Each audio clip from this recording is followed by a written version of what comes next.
I felt great. I signed it this morning, so yesterday when everyone was congratulating me, I was like, I need to sign this thing first. But I felt great. Uh, Very honored and blessed. I'm very appreciative to be here in Phoenix. Very thankful for Matt, Josh, and James believing in me and offering me the extension to be here. Very happy we got it done. I believe in everything we're doing here, so very happy I'm going to be in Phoenix for a little longer. Look at just the season you had, and you told me it was a goal, obviously, to get this kind of opportunity. But it got closer to the reality of it. Was it still in your brain a lot, and how would you process it? Was like the contract still in my brain? A little bit, but I mean, we couldn't start talking about it until March 28th. So by then, it's like the whole season feels like it's gone by already. So I wasn't thinking about it that much, but I am glad we got it done before the playoffs. So there's no more conversations about it. We're just all in on winning games. How much does your fit with this team? How much did that play a role in you wanting to stay here long term? I mean, it played a lot. Like, I feel like I can play comfortably with these guys. I have a lot of fun playing here. It's a great group, so got a good thing here. Why do you think it's been such a great transition for you, especially your first year? I mean, a little bit of it is me getting better. Like, I felt like before the season when I was in Milwaukee, I was ready to have a great season, best season of my career, and then coming here was another seamless fit. Just within the flow of our offense and what we do, there's an opportunity to do a little bit more. So I've been able to be in a rhythm for most of the year, do a little bit more driving, passing, handling the ball up top. So just a mix of good opportunity, good teammates, good fit with the group, and getting better. What does it mean to you just to have the investment of this organization being able to sign for multi-year? Yeah, it means a lot. I'm very appreciative. Like, I feel very, very blessed, and I've been traded 3 times now to end up here, and each time it feels like something good came out of it. And now that I'm here in Phoenix, in a great city, in a great organization, like, I'm very grateful that, first of all, they wanted me and traded for me, and that they believed in me all year to put me out there on the floor, and now kind of put a dollar number on that belief, and I'm just very grateful for them. You could have waited to free agency to kind of test the waters. What was kind of the motivation to nip this thing in the bud and get it taken care of early? I knew I wanted to be here, so that kind of outweighed the fact of trying to wonder what's out there, and Matt, James, and Josh gave me an offer that I felt like was, worth it to not wait and not wonder. Like, I'm not gonna wonder in a year, like, man, what was free agency like? Like, no, I'm very happy that I'm here and gonna be a part of this team for a little longer. How nice is it to have the business side of things out of the way where you can just focus on basketball and playoff? Yeah, I'm glad we got it done before the playoffs. Now we can just, I don't think it was a distraction before, but now there's nothing there. We just focus on winning games. You go back to a week before the season, getting here and having to move all your stuff and kind of the uncertainty. Yeah. Did that allow you at all to play with any sort of freedom, just kind of not really knowing what to expect or having any expectations? I don't know. I don't know if you guys remember the first 2 games of the season. I sucked. That was pretty bad. Those were like my worst games of the year. So I feel like there was a little bit of just getting comfortable and in a rhythm with the group.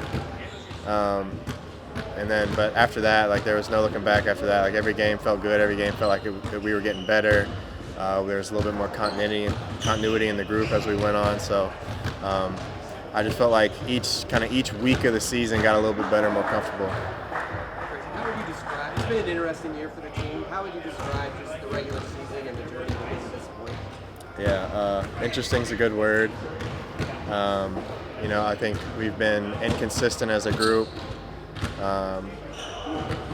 When you look back at the schedule, and every team can probably say this, but maybe us a little bit more than others, there's probably 10 to 15 games, 10 to 15 of our losses where you look back and you're like, man, we should have had some of those. And a little bit of that is us being a new group, but I feel like we're at a spot now, especially ending the year, where our defense has picked up, and that might have been the question mark from everybody on the outside, was how are we going to guard defensively, but I feel like our defense has been better than our offense in the last month of the season. So I think we're in a very good spot, and I think if you like kind of put the anomalies away of those weird games where it just seems like something's off, I feel like there has been a steady improvement throughout the year in what we've been trying to do. So it's a good time to be playing our best ball now. Brad seems really comfortable now within this group. How valuable has that been just to get for him to kind of get to where he is? Yeah, it's been awesome, and he was in I think a little bit more of a difficult spot this year. He's the guy on the team who's probably sacrificing the most of his usual game to be a part of this group. But he's such a talented player. Like, I don't think people were talking about him as much defensively before this year. He's been great for us defensively and guarding point of attack mostly in the second half of the season. Offensively, being a big-time driver and paint toucher and facilitator for us, as well as finding his spots to score in the games that call for it, or if that's the adjustment mid-game on how the teams are guarding him. So it's been big time for him to continue to contribute, playing a different role than he's played for the first however many years of his career, but and he's finding that scoring touch too lately. Grayson, when looking at Minnesota, a big part of the regular season success was the job you guys did defending Anthony Edwards. What do you think led to that success? Because for him, it's very much not just an individual thing, right? It's a team thing. Yeah, I think all the four guys off the ball that aren't guarding him have done a great job of being active in the games we've played them and showing presence to discourage the drive or muck it up a little bit, get hands in there and deflections, and then they have good shooters too, so still having the urgency to get out to guys and not give up those open threes are big when you have a guy like that puts pressure in the paint. As the guy defending on the ball, how have you seen that gap integrity improve with guys being not a half step out of place and just being in the spot they're supposed to be? I mean, you see it in the film, but then in the game, when you hear guys talking behind you, it gives you so much more confidence on the ball, especially when you're guarding a guy like that who's very dynamic. He can shoot step backs, threes, go right, left, whatever it is. So when you know you have the help behind you and someone there in the gap, or there's a direction you should be pushing them, it gives you much more confidence on the ball to stay in front. When you look at the dual bigs that they have, what are kind of the keys to capitalizing on the cross matches that you guys can create in terms of having four shooters out there and making those big work? Yeah, it's kind of works a little bit both ways. Like, they're going to try to take advantage of the fact that they have a bigger lineup, and we're going to try to take advantage of the fact that we can space them out a little bit more. So taking advantage of it offensively with our pace, with our movement, driving and kicking, trying to get their bigs in positions they're not used to guarding, and then defensively being physical, being great on the boards, and not letting their size be a problem for us. You played with Royce in the early career, right? So what is it like with him having him out in the lineup when he's there with you, and what's the difference that he makes when he comes out and helps open you up? He's great defensively. He can guard multiple positions. He does a lot for us. And then offensively, he's a great ball mover, good shooter. He can, when he's got the fives guarding him, he can take advantage of it at the three-point line or driving or rolling, whatever it is. So he's added a big level of versatility offensively and defensively for us. Another one of your former teammates, Rudy, of course, in Utah, what does he do that you guys have been able to space him out to make sure you guys get in and get some shots over him? Yeah, well, defensively, he's obviously really good in the pick and roll. He's a great team defender, and he's great protecting the rim. So you try to play away from his strengths and try to get him to move side to side, bring him out on the perimeter a little bit, try to get some switching, whatever it is to get him away from the basket where he's not as effective. I know obviously money isn't everything, but when you see the dollar amount of money, how are you processing that contract? I probably haven't fully processed it yet. Probably won't till the off season or maybe till next season when it kicks in. But I do feel like immensely grateful and blessed to be in this position where I get to be a part of a great organization in a great city and have that kind of money is unreal. How would you describe playoff intensity? How much it ramps up and how you prepare for it? It gets a lot more physical, and the mental side of it with teams knowing every tendency, play call, adjustment, whatever it is. guys are going to know what you're going to do, so they can be a little bit more physical. They can try to disrupt it a little bit more. There's more time to prepare. Like, both teams here have a week to prepare for the other team, so you're more disruptive, more physical, and the intensity of the game picks up. Back and what's it mean to get that done before the postseason? It's massive for us, right? Like, we talk about it takes everyone and everything, and the one thing we wanted to continue to keep was our continuity. And we had the opportunity to keep Grayson here, and Matt was like, I value this family atmosphere. I value the culture that we're building, because guys like Grayson value that, and that's where they want to be. And so to be able to keep him with the group and have him continue to be a part of our core, I think it's a testament to this group where guys sacrifice for each other. They make each other better. They stay connected. They compete, and they play the game the right way. And it makes it a fun atmosphere. And so for me, I'm just excited that we get to keep the best shooter in the league with us. Obviously, the only follow-up I had to that was the trade was made, obviously, with huge names in the trade.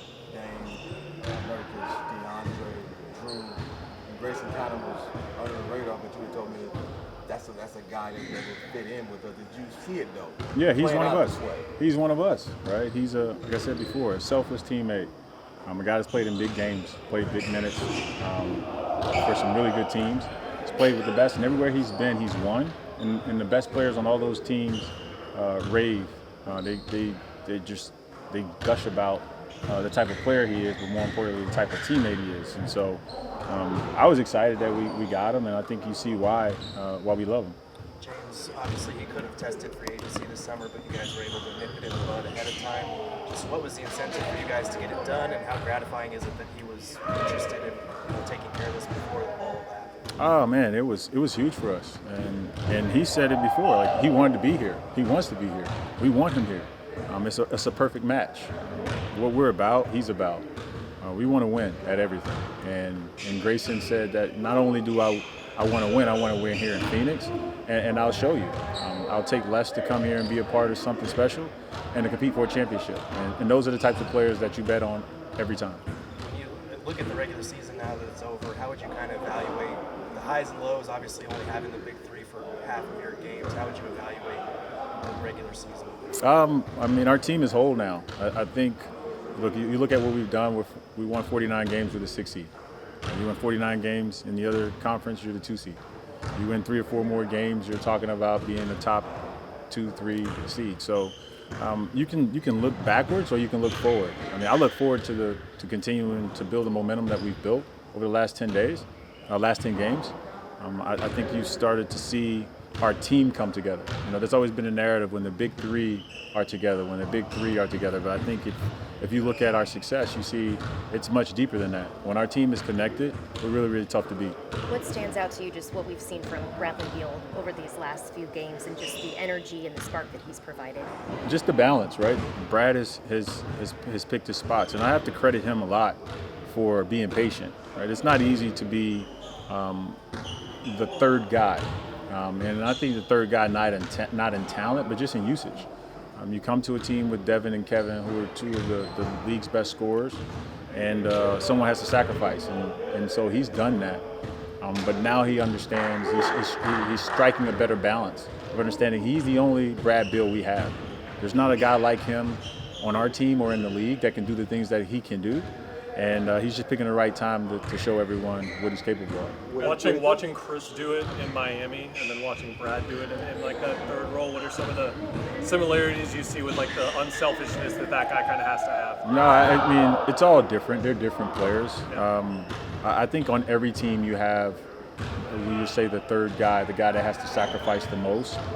Rarely do you have a guy of his caliber doing it. But it's different in the sense that he's a guard. Guards are higher usage than forwards and bigs. Usually those guys are the secondary teammates where he's an initiator for us. But once again, I think what he's done on the defensive end is what goes unnoticed. I think when you put him in the category of 2 guards in the league, combo guards in the league that can play both sides of the ball, There are very few like him. James, you got a pretty good sample of Royce with you guys now. What's kind of your takeaways of how he's fit in and on the defensive end as well? Compete at everything. Compete offensively, defensively, against bigs, against smalls, make winning plays. When I talk about Royce, I just say winning plays. I can't tell you whether or not they'll be on the offensive side of the ball or defensive side of the ball every night. I just know when you stack it up, he's going to have a lot of winning plays.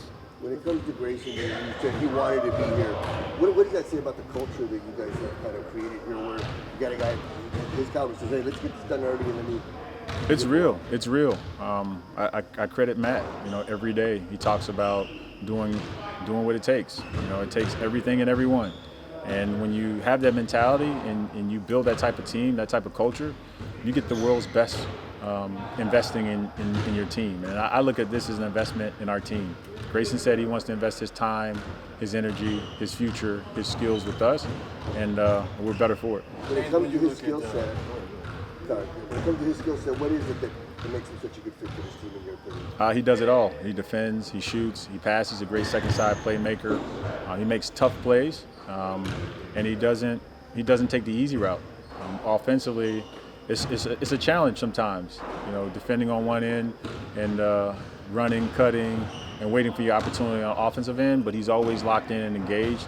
And more importantly, he stays connected to the group on both sides. He leads by example. And so he's been great for us, and it also helps that he's from Florida. So. Obviously, Kevin going to BYU, just speak on that and what he has meant to this team and this franchise, and having new opportunities to be here. I mean, I'm so excited for him. We're so excited for him, but it's bittersweet. We spent a lot of time together. He's been instrumental in what we've built here in Phoenix. But it's an opportunity for him to show the world how great of a coach he is.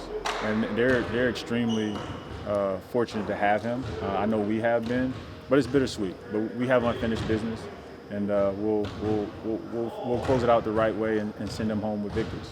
Yeah, James, you said there's not one way to win before when I asked you, but you guys sometimes have to go small, unnecessary, play up-tempo. But what does Nurk bring when he's out there in this series sweep that you guys had in this last regular season against Minnesota when he's out there? He's an unsung hero for us.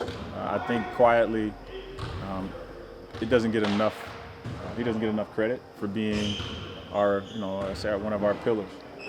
He's played over 74 games or plus 70 games from a rebounding, interior presence, from a playmaking and passing, but more importantly from a selflessness aspect. He's been unbelievable. We all know that being a big guy on a team that's guard heavy or perimeter heavy, a lot of times you just find yourself out there just doing the things that no one notices, but we notice. And so he gives us a physicality we haven't had in years, and it's going to serve us well in the playoffs because if you just look at the conference standings, there aren't any easy days in the Western Conference.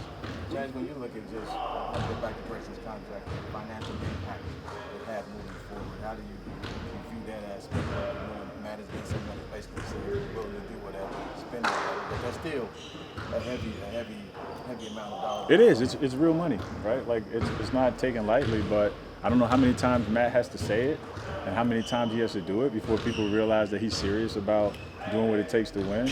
And so it makes, like I said, it makes it a joy to work here and to be here, and for the guys to play here because they know when it comes down to it, we're going to do what it takes to win. What do you feel like came together for this team the last 3 games of the regular season? Did that at all, I guess, enhance your optimism for the team? I just time, right? And I don't say time in the way like people say, oh, you just need more time.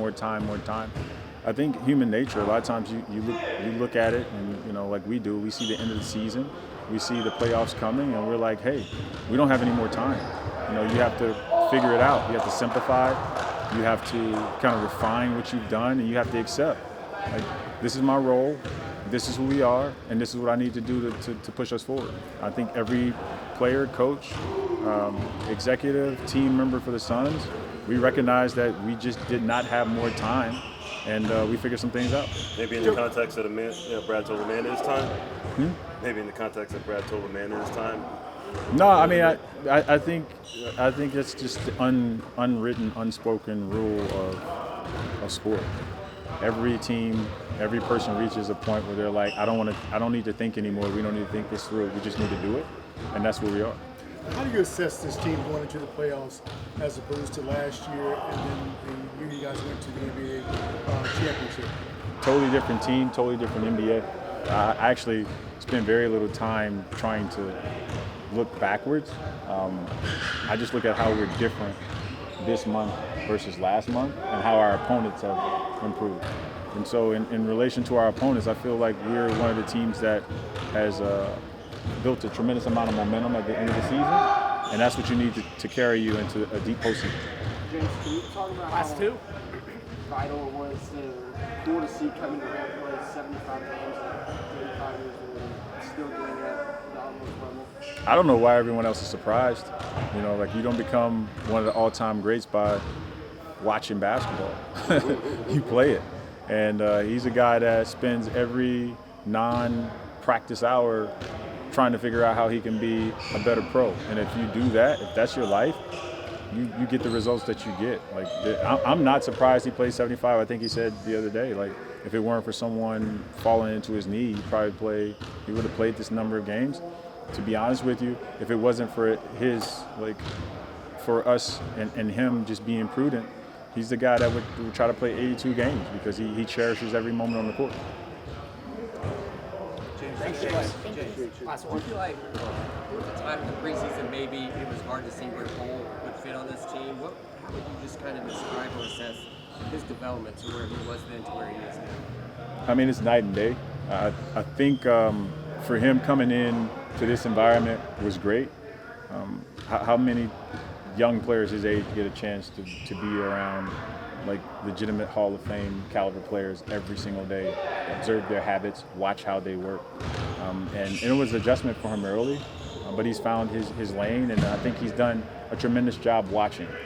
So many times you get young guys that come to these situations, they spend a lot of time talking.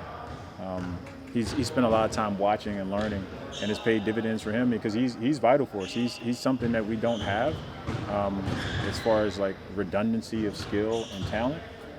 And so he has a space here where he fits in, and I think he's embraced that. So to see him come in and play the way he played, and then to get the payoff, not literally, but you know what I mean, to have that kind of contract, what's it mean for this team to see him? Well, for me, first I want to just congratulate Grayson and Morgan. It's well deserved. This is what you want in this profession. We're all competing for championships, but the relationship element, the people element, to be a leader of men trying to make a career for themselves and trying to advance their careers, and you see those moments where they get the reward. That's rewarding for me. To be someone that had a role in it in terms of believing in him and putting him in position to earn this deal. Something that I'm proud of and super happy for them. Another thing I had just to follow up on that was there were other guys that were thinking about a fifth starter, of other names that were out there. What ultimately led you to going with him as a fifth starter? No, he went out and grabbed it. He went out and grabbed the opportunity. Obviously, with the way he played, just coming in, knowing his skill set, put him in position, to be the leading candidate for it. But then when we started watching him play in the summer and how he fit with our group, it was a very easy choice. Frank, what does it also mean to that you just have the buy-in from Grayson Allen, him wanting to be here and build with this team? Yeah, that's what Mattersby is building here. We want to be the gold standard of the NBA. A destination city, a destination franchise. Obviously Phoenix is a great area because of the weather, and it's a great area and everything. But we want to be the franchise from ownership on down that people want to be a part of. And Grayson want to be back. Speaks of that. When it comes to his skill set, what is it that makes him fit so well with what you guys do here? Oh, he's our scrappiest player to start with, but he's also one of our most skilled players. So it's a great combination. When you have toughness and you have, to me, you want guys, in your program that are two-way players and that have offensive versatility. The guys can play with the basketball and the guys can play off the basketball. and he represents that as well. Coach, when you look at the Timberwolves, obviously you've had teams with dual bigs before. What are some things that you're trying to do in terms of making those guys work and kind of capitalizing on the cross matches with the 4 shooters? Yeah, it's a there's contrasting styles that are involved. I've been involved in a lot of those battles on the other side with 2 bigs. But I think with Cat's ability to shoot the basketball and Nasri's ability to shoot the basketball, they're not compromised with spacing, the way some of my teams were over the years. So they have the offensive firepower of the rest of the league in terms of having the 3-point shooting, but the size defensively, to put a lot of bodies at the rim and make it hard to score at the rim. When you look at Rudy Gobert, how important is it to set those screens much higher so that you can kind of have more space to work with against that draw?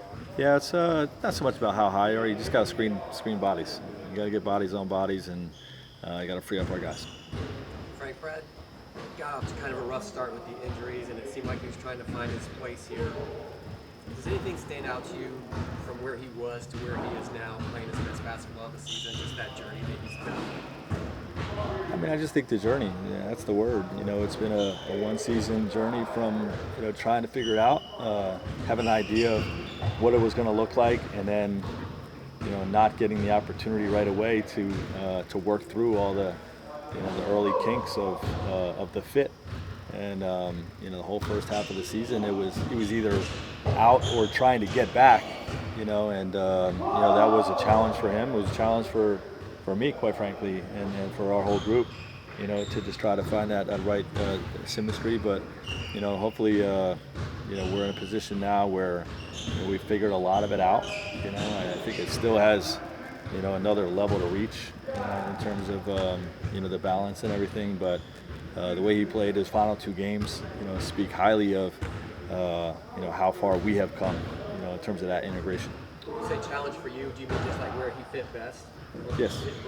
Yeah, and just getting, even if all 3 of those guys played 82 games, they're all 3 used to being high usage guys, and to have 2 other guys on the floor that are not only also high usage guys, but having the absence of, one guy that's just his specific purpose is to throw that guy the ball. That's having the absence of that, has been one of the challenges. I think it's more about. It's less about those guys, playmaking and playing point guard, and more about not having that guy out there that they're used to having out there setting them up. Coach, when you look at obviously Kevin on BYU, it's a 2-parter. One, what has he contributed to the staff this year? And 2, what does it mean for him to stay, considering that you're a college coach? There's a lot that you got to do right away. Yeah, we're thrilled that he's going to be with us through the duration. He's going to help us compete for this championship, and he's in the fight. He's committed to that, so we're thrilled about that. And he's done a great job, with me. I think the Suns fans have to appreciate his contributions, obviously beyond this year. With their finals run and the teams they've had here the last 4 or 5 years that he's been here. He's had a big factor in this franchise's success, and he was great for me. Has been great for me throughout the course of this year. Having relationships with some of the players in house, and some of the corporate knowledge of the organization. I think all of that stuff is valuable. Whoever you have, it was Miles Simon for me in LA. The one holdover from the previous staff. Those guys are invaluable in the transition. KY has become a really close friend. I'm super happy for him. They are beyond lucky to have him at BYU, and he's going to do a great job there. You being a Kentucky fan is kind of a coincidence with him replacing the guy who's going to Kentucky, right? This whole carousel started with another good friend of mine, Andy Enfield, leaving USC. Someone I worked with way back in Boston. I live a mile from in Manhattan Beach. He's a good friend of mine, and then he leaves USC, and that led to Kevin Young leaving. After 5 other jobs getting filled, like Andy Enfield caused this whole thing. My other question, Coach, is as the player rotation shrink in the postseason, and there's role players as a catalyst to help you guys, with the outcomes of the game. So, what does Nikhil Alexander Walker do to present problems for your matchups in your previous 3 games against the Timberwolves? Yeah, they have. I don't think that's what. And Nas Reed too. I don't think people are talking enough about their supporting staff, the supporting players. That they have. Their role players are elite, you know, and it's something we take pride in too. We feel good about our guys too. But McDaniels, Walker Alexander, Nas Reed, you know, all of those guys, you know, are tenacious defensively. They shoot the three when double teams come, and you know they're as big a part of that team's success as their star players are. How do you prepare the team for the level of physicality to increase in, I guess, the playoff intensity? How would you describe what that means? I'll say the last 10 games of our season has prepared us for that. You know, I mean, we've gotten our tails kicked a few times, quite frankly, and you know, there's been lessons learned in those types of situations that you know, I think have helped strengthen us. You know, I think we showed more offensive toughness the final 3 games of the year than we had, you know, in some of the prior games, and you know, so hopefully that stretch took care of that. After the second win over Minnesota, you were very complimentary of like the gap integrity. Defensively, it was great in the third game as well. What's the key to keeping that consistent over the course of a full playoff series when you're trying to limit a player like Anthony Edwards? Yeah, I mean, I think we all understand the threat that he carries, what kind of player he is. But it's not just about Ant. The gaps are about whoever has the ball. If Cat and Nas or Conley or any of those guys are looking to attack the paint, we want to have a heavy gap presence, you know. And then, you know, when the ball moves, we want to fire out of that and can contest threes or prevent threes, you know. So it's just part of being a connected, multiple effort defense, you know. That you know, hopefully we're much stronger with those habits today than we were at the beginning of the season. To your point, what's the challenge with 2 bigs like Cat and Reed that can shoot the three at 40%, but then they can go around closeouts too? Yeah, they're great drivers. You know, that's something we are talking about a lot, is you know, their ability to put the ball on the floor and the power, you know, that they have with how they drive the basketball is a challenge. You know, so again, you know, gap activity, low man help, doing it as a team. Right? Coach, obviously no stranger to the playoffs. Every year when those come around for you personally, if anything, does anything change in your personal process on a day-to-day basis, a week-to-week basis? Oh yeah, it changes a lot. You know, the level of detail is frustrating coaching an 82-game season with all the things you want to do that you can't do over the course of a marathon, from a workload standpoint, from a detailed game-to-game standpoint. If you're changing so much on a game-to-game basis over the course of an 82-game season, it's not going to be done at a high level. But you can expect to make those types of detailed adjustments or game plan schemes over the course of a 2-week, one opponent playoff series. So it is a time of year that I enjoy. Coach, I think the deadline for all NBA voting submissions is this evening. Just want to get your thoughts on the case for KD and Book. First team. I don't think I have to say anything more than that. Am I getting a vote here? First team all NBA, both of those guys.